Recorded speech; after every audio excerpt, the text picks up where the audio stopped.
नमो नमः।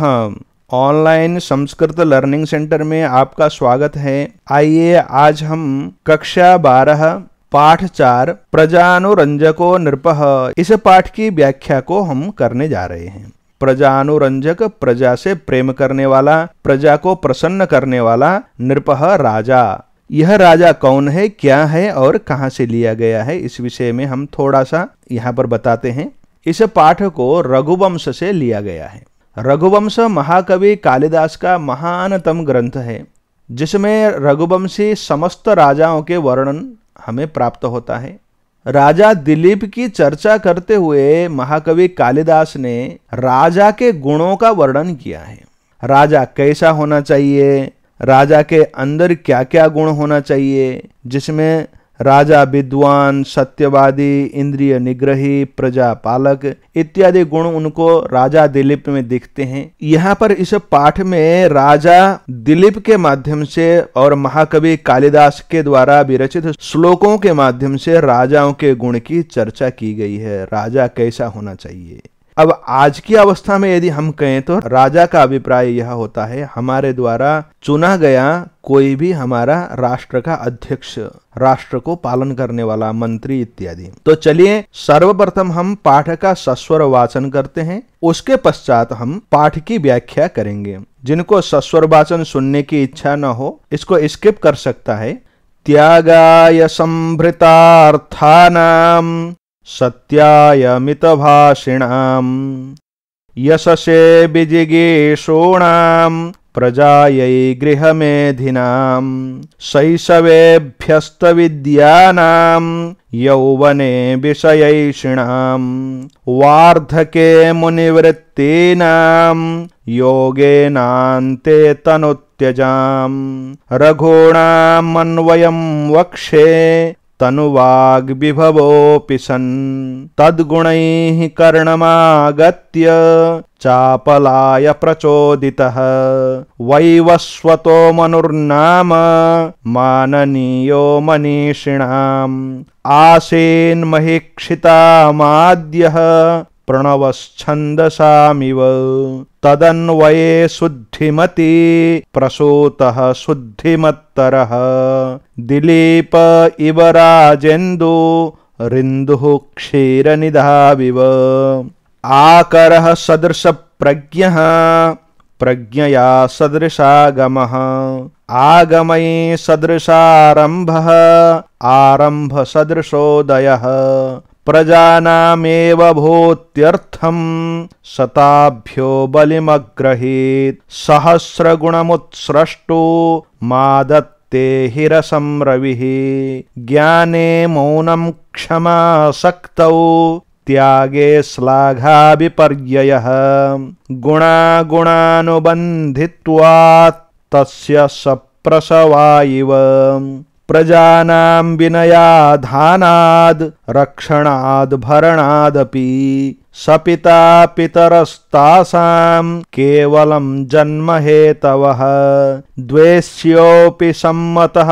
शिष्टस्तस्यार्थस्य यथौषधं त्याज्यो दुष्टः प्रियोऽप्यासी दङ्गुलीबोरगक्षता सबेलावप्रबलयां परिखीकृतसागराम् अनन्यशासनामोर्वीं शशासैकपुरीमिव। इस प्रकार से यहाँ पर इसका सस्वर वाचन पूर्ण होता है। आइए हम व्याख्या को करते हैं। प्रथम श्लोक का अन्वय देखिए। त्यागाय, त्याग के लिए अथवा दान के लिए, संभृतार्थानाम, संभृत इकट्ठा करने वाले, अर्थानाम धन का, धन संग्रह करने वाले, जनता के भलाई के लिए समर्पण करने के लिए वो धन का संग्रह करते थे। कर, टैक्स इत्यादि वो जनता के सेवा के लिए, जनता की उन्नति के लिए करते थे। सत्याय मितभाषिणाम, सत्य के लिए कम बोलने वाले, यानी वाणी में कोई स्खलन होकर हम कहीं असत्य भाषण न करें, इस भावना से वो कम बोला करते थे। यशसे विजिगीषूणाम, अपने यश की प्राप्ति के लिए, विजिगीषूणाम, विजय की इच्छा करने वाले, राजाओं में बहुत सी लालसाएं होती हैं युद्ध करने के पश्चात पाने की। किसी की पत्नी का हरण करना, किसी स्त्री के हरण के लिए, धन का आहरण करने के लिए, संपत्ति इकट्ठा करने के लिए, कुछ लूटने के लिए युद्ध अधिक होते थे। किंतु रघुवंशी राजाओं में ये लक्षण था कि वो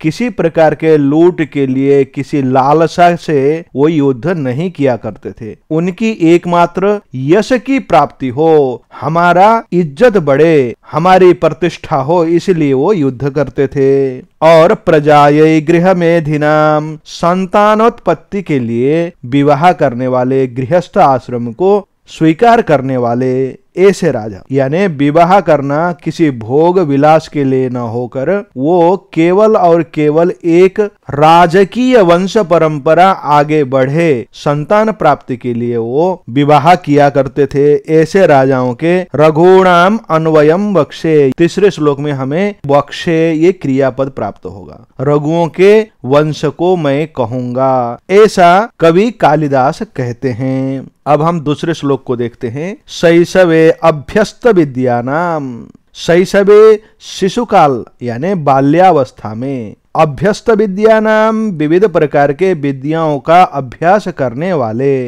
देखो रघुवंशी राजा हमारे परंपरा के अनुसार 4 आश्रम होते हैं। बाल्यावस्था में 25 वर्ष तक ब्रह्मचर्य आश्रम, उसके बाद 25 से 50 तक गृहस्थ आश्रम, 51 से लेकर 75 वर्ष तक वानाप्रस्थ आश्रम और उसके बाद संन्यास आश्रम।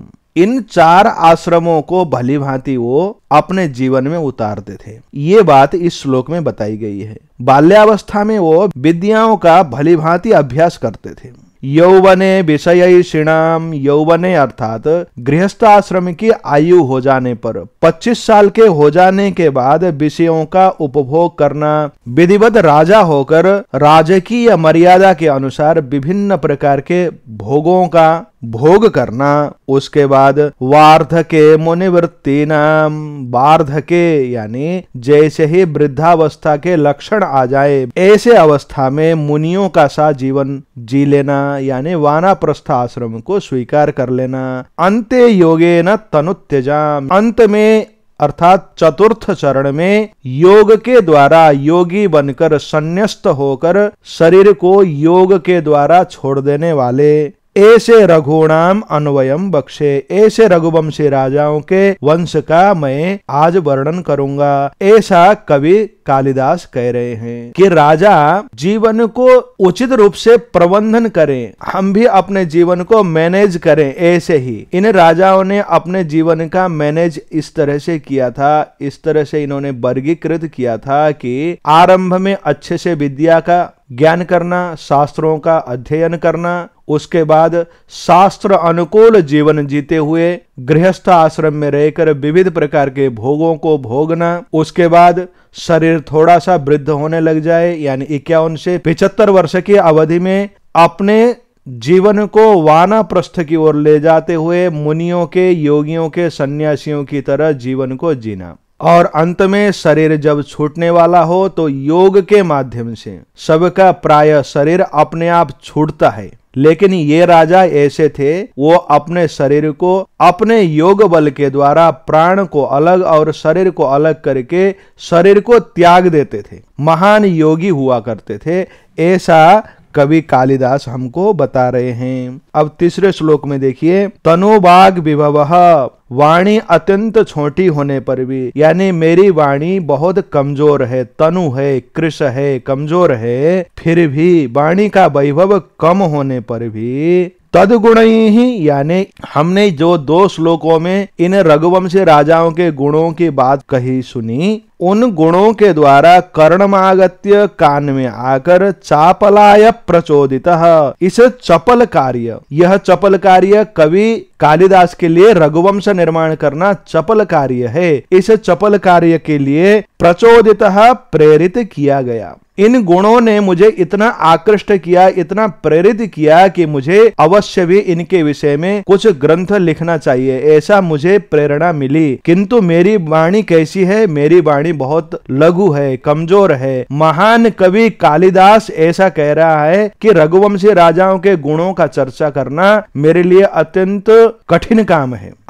मैं कवि कालिदास रघुणाम अन्वयम बख्शे, रघुवंशी राजाओं के अन्वय अर्थात वंश की चर्चा, वंश का वर्णन करूंगा, ऐसा कवि कालिदास कह रहे हैं। अब हम चतुर्थ श्लोक को देखते हैं। वैवस्वत इत्यादि छंदसाम वेदों के प्रणवः इव ओमकार के समान, जिस प्रकार वेद में सर्वप्रथम ओमकार का उच्चारण होता है। वेद का पाठ करने वाले सभी जानते हैं कि सर्वप्रथम वेद के उच्चारण से पूर्व ओमकार यानी प्रणव का उच्चारण किया जाता है। जैसे गायत्री पाठ करने में भी ओम लगाकर भूर्भुवस्व इत्यादि कहा जाता है, उसी प्रकार वेद के सभी मंत्रों में ओमकार का उच्चारण प्रथम होता है। उसी प्रकार मनीषिणाम विद्वानों में माननीय, अत्यंत पूजनीय, महीक्षिताम आद्य पृथ्वी पालक राजाओं में सर्वप्रथम वैवस्वतः नाम विवस्वान नाम के अथवा वैवस्वत नाम वाले मनु आसीत, मनु हुए। कवि कालिदास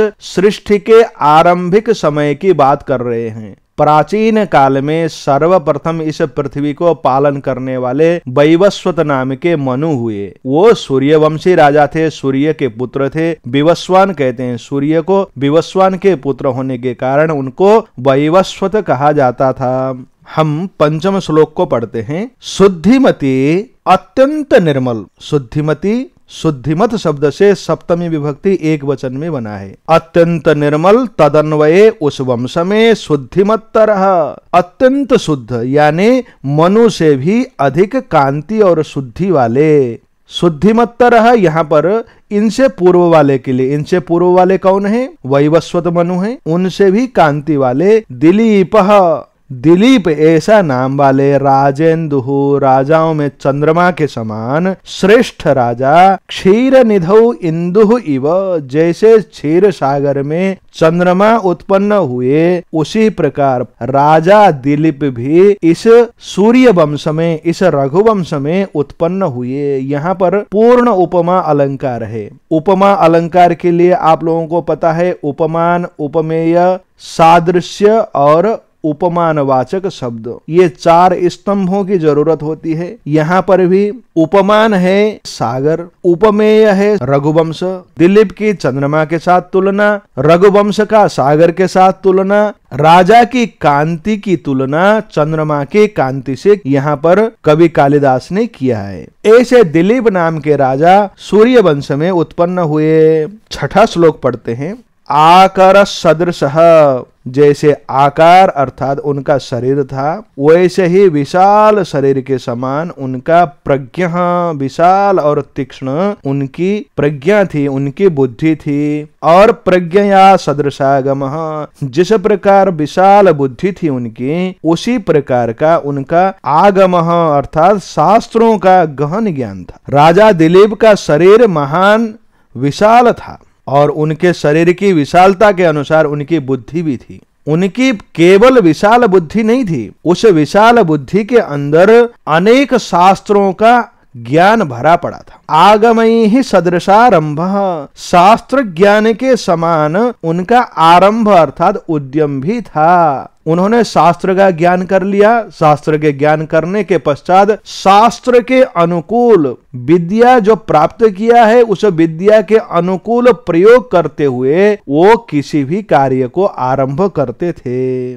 और आरंभ करने के बाद क्या होता है देखते हैं। आरंभ सदृशोदय, जैसे आरंभ किए उस आरंभ के अनुसार उनको हर कार्य में सफलता, उदय अर्थात सफलता भी मिलती थी। ऐसे दिलीप आसिद, ऐसे राजा दिलीप हुए। यहाँ पर कवि कालिदास ने राजा के प्रत्येक गुण को दूसरे गुण के साथ ले जाकर ऐसे जोड़ दिया है, ऐसा लगता है कि एक से बढ़कर एक उनके गुण थे। बहुत विराट शरीर था, बलवान तो रहे ही होंगे। बलवान होना एक गुण है। बलवान होने का मतलब ये नहीं है कि उसकी बुद्धि भी बहुत तेज हो, प्रखर हो, किंतु राजा दिलीप में ऐसा था, उनकी बुद्धि भी उतनी ही विशाल थी जितना विशाल उनका शरीर था। विशाल बुद्धि होना ठीक है, विशाल बुद्धि होने पर भी बहुत से आलस्य कर जाते हैं, पढ़ते नहीं है, किंतु उन्होंने शास्त्रों का बहुत गहरा ज्ञान प्राप्त कर लिया था, एक एक करके ग्रंथों का खाक छान लिया था। अब ग्रंथों के ज्ञान करने के पश्चात उस ज्ञान के आधार पर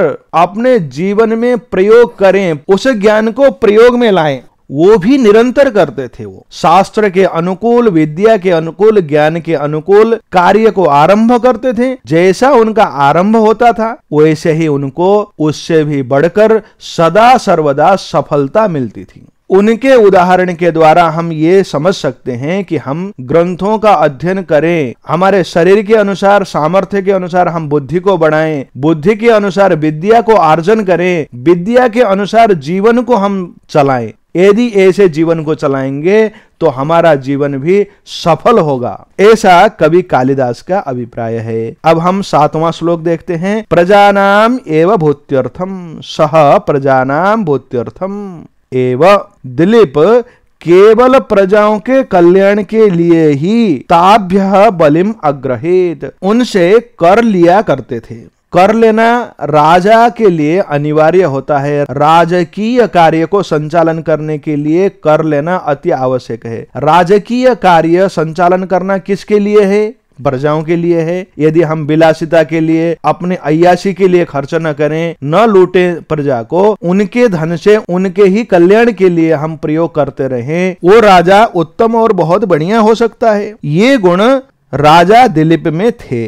वो केवल और केवल प्रजाओं के कल्याण के लिए ही बलि अर्थात कर को लिया करते थे। ही रवि ही, अब यहां देखो फिर से उपमा आई है, उपमा अलंकार। जैसे रवि अर्थात सूर्य सहस्र गुणम उत्सृष्टुम, 1000 गुणा फैलाकर देने के लिए, रसम आदत्ते जल को लेता है अथवा खींचता है। जलाशयों से, नदी नाला समुद्रों से सूर्य जिस प्रकार जल को खींचता है, देखो सागर से सूर्य जल को खींचता है तो क्या सागर सूखता है?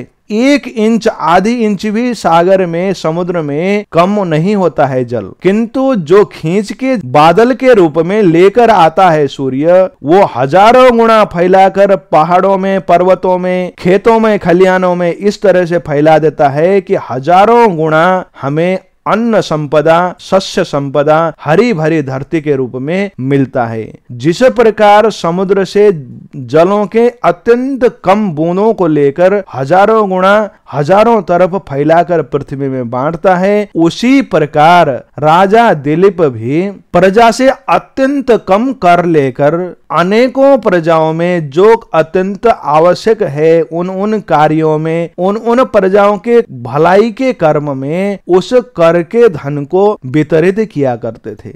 तो यहाँ पर राजा दिलीप की तुलना सूर्य से की गई है। राजा के द्वारा संग्रहित करने वाले धन की तुलना सूर्य के द्वारा संग्रहित करने वाले जल के कणों के साथ की गई है। इस प्रकार से ये भी पूर्ण उपमा है। इस तरह से हम व्याख्या करने लगेंगे तो 1 घंटे से भी अधिक का वीडियो बन जाएगा, इसलिए हम लंबी व्याख्या नहीं कर रहे हैं। चलो 8वां श्लोक करते हैं। ज्ञाने सत्यपि, ज्ञान के होने पर भी, जानने पर भी मौनम, मौन रहना, ये दिलीप का गुण था। अरे कुछ भी, थोड़ी सी भी जान ले यहाँ पर तो हल्ला करने लग जाते हैं, अरे मुझे आता है, मुझे आता है। लेकिन राजा दिलीप ज्ञानी होने पर भी मौन रहते थे। शक्तौ सत्याम अपि, शक्ति के रहने पर भी, ताकत होने पर भी, बलिष्ठ शरीर था और उनके पास सेनाओं की कोई कमी नहीं थी, फिर भी शक्ति होने पर भी क्षमा, वो क्षमा कर सकते थे। क्षमा गुण उनमें कूट कूट के भरा पड़ा था। त्यागे सत्यपि, त्याग होने पर भी वो दान देते थे,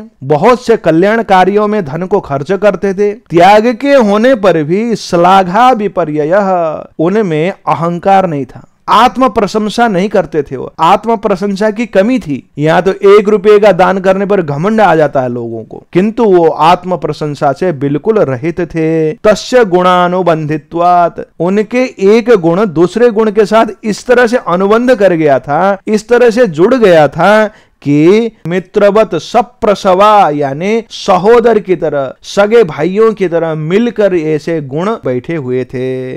ऐसे राजा दिलीप हुए। अब चलो हम 9वां श्लोक करते हैं। प्रजानाम विनयाधानात्, प्रजाओं को सन्मार्ग दिखाने के कारण, विनय प्रशिक्षण करने के कारण। देखो राजा अपने आप गुणशाली हैं और अपने मार्ग से भ्रष्ट नहीं है, स्वयं प्रकाश हैं, वो स्वयं उदाहरण के रूप में प्रस्तुत हैं। ऐसे राजा होने के कारण प्रजाओं में भी उन्होंने विनय का शिक्षण कर लिया। अच्छे गुणों का विकास प्रजाओं में करने के कारण वो गुरु हुए, पिता हुए। रक्षणात् विपत्तियों में रक्षा करने के कारण भी और भरणात् उनके भरण पोषण करने के कारण भी विविध प्रकार के प्रजा के हित के लिए कल्याणकारी योजनाओं को लाने के कारण पिता थे। सह पिता, वह राजा पिता थे। दिलीप सबके पिता जैसे थे। तासाम पितरः, उन लोगों के सबके पिता। जन्म हेतवः, केवल जन्म देने के कारण ही पिता थे। हमारे शास्त्रों में 5 प्रकार के पिता का वर्णन किया गया है। जो जन्म देने वाला पिता होता है वो पिता है। उसी प्रकार से हमें भोजन इत्यादि से तुष्ट करने वाला भी पिता होता है, और विद्या देने वाला भी पिता होता है, और विपत्तियों से रक्षा करने वाला भी पिता होता है। इन सभी गुणों में से एक जन्म देने वाले पिता को छोड़कर अन्य सभी पिताओं के गुण राजा दिलीप में थे। इसलिए राजा दिलीप जन्म देने वाले कर्मों को छोड़कर अन्य सभी कर्मों के लिए प्रजाओं के पिता हुए, ऐसा कवि कालिदास कहते हैं। अब हम 10वां श्लोक देखते हैं। शिष्ट द्वेष्य सन अपि, सज्जन व्यक्ति शत्रु होते हुए भी आर्तस्य औषधम यथा, जैसे रोगी को कड़वी औषधि प्रिय होती है उसी प्रकार तस्य सम्मतः आसीत, राजा दिलीप के लिए सम्मत अर्थात प्रिय था। यदि कोई सज्जन आदमी है, ज्ञानी आदमी है और वो समाज के लिए हितकारी है, लेकिन राजा के लिए कुछ मामलों में, कुछ विषयों में खटकता है, फिर भी वो उस अच्छे व्यक्ति को सम्मान देते थे। किंतु इसके विपरीत दुष्टः प्रियः सन अपि, दुष्ट मनुष्य कितना भी प्रिय हो, कितना भी सगा हो, प्रिय का मतलब सगा भी हो सकता है। आजकल सब लोग क्या करते हैं, ज्ञानी के लिए, योग्य के लिए न होकर अपनों के लिए सोचते हैं। किंतु वो राजा दिलीप ऐसा नहीं था। वो ज्ञानी हो, सज्जन हो, किंतु अपने साथ उसकी बात नहीं हो पाती हो या कुछ विषयों में हमारी बनती ना हो, तो भी वो उस व्यक्ति को, उसको स्वीकार लेते थे और सम्मत यानी सम्मान देते थे। किंतु अपना भी हो और प्रिय भी हो तो भी यदि वो दुष्ट हो तो उसको क्या करते थे, उरगक्षता अंगुली इव तस्य त्यज्य आसीत, उसी प्रकार त्यज्य था जिस प्रकार सांप से डसी हुई अंगुली को काटना पड़ता है। यानी वो दुष्ट व्यक्ति को किसी प्रकार से भी स्वीकार नहीं करता था। यहाँ पर 2 उपमा हैं। एक राजा के अच्छे के लिए औषधि की उपमा दी गई है और दुष्ट व्यक्ति को त्यागने के उदाहरण के लिए यहाँ पर उपमा दी गई है सांप से डची हुई अंगुली। दोनों उपमाओं की यहाँ पर हम व्याख्या नहीं कर रहे हैं। यदि आपको इन दोनों उपमाओं की व्याख्या भी चाहिए ऐसा हो तो आप नीचे कमेंट कीजिएगा, जरूर हम उपलब्ध कराएंगे। अब हम 11वां श्लोक देखते हैं। सह, उस राजा दिलीप ने वेलाव प्रवलयाम, चारों ओर समुद्र तट ही जिसकी रक्षा की गोल दीवार हो, ऐसी पृथ्वी की परिखीकृत सागराम, समुद्र ही जिसकी चारों ओर की गहरी खाई हो। परिखीकृत कहते हैं खाई को। पहले राजाओं के जो राजधानियां, राज दरबार होते थे, 2-3 प्रकार से दुर्ग की निर्माण की जाती थी। राज दुर्ग को जल से चारों ओर से कनाल बनाकर उसकी रक्षा की जाती थी ताकि उस जल के कनाल को पार करके कोई भी दुश्मन आक्रमण न कर सके। अथवा किसी राजा के दुर्ग को पहाड़ों की चोटियों में बनाया जाता था तो चारों ओर से खाई हुआ करती थी। इन दोनों गुणों को जैसे सागर ने स्वीकार कर लिया हो और राजा दिलीप के पूरे राज्य की सेवा के लिए सागर तत्पर हुआ हो। अपना जो तट है सागर का वो जल से भरा हुआ एक घेरे की तरह बन गया है और समुद्र की गहराई खाइयों का काम कर रहा है। इस प्रकार की अनन्य शासनाम अर्थात किसी अन्य के द्वारा शासन न की हुई ऐसी पृथ्वी का एक पुरीम इव, एक छोटे से नगर के समान सरलता से राजा दिलीप ने ससास शासन किया। यहाँ पर राजा दिलीप के गुणों की चर्चा करते हुए कवि कालिदास कहते हैं कि उनके देश का विस्तार तो समुद्र पर्यंत था, किंतु इस पूरे समुद्र पर्यंत फैले हुए पूरे देश का संचालन मानो एक छोटे से नगर, एक छोटे से कस्बे में नियंत्रण करना होता है, उस प्रकार से राजा दिलीप ने संपूर्ण पृथ्वी पर अपना नियंत्रण कायम कर लिया था। इस प्रकार से यहाँ पर समस्त श्लोकों की व्याख्या हो गई है। इस व्याख्या के साथ इस पाठ को यहीं पर विराम देते हैं। इसके अभ्यास को लेकर पुनः उपस्थित होंगे। तब तक के लिए नमो नमः, पुनर्मिलामः, धन्यवादः।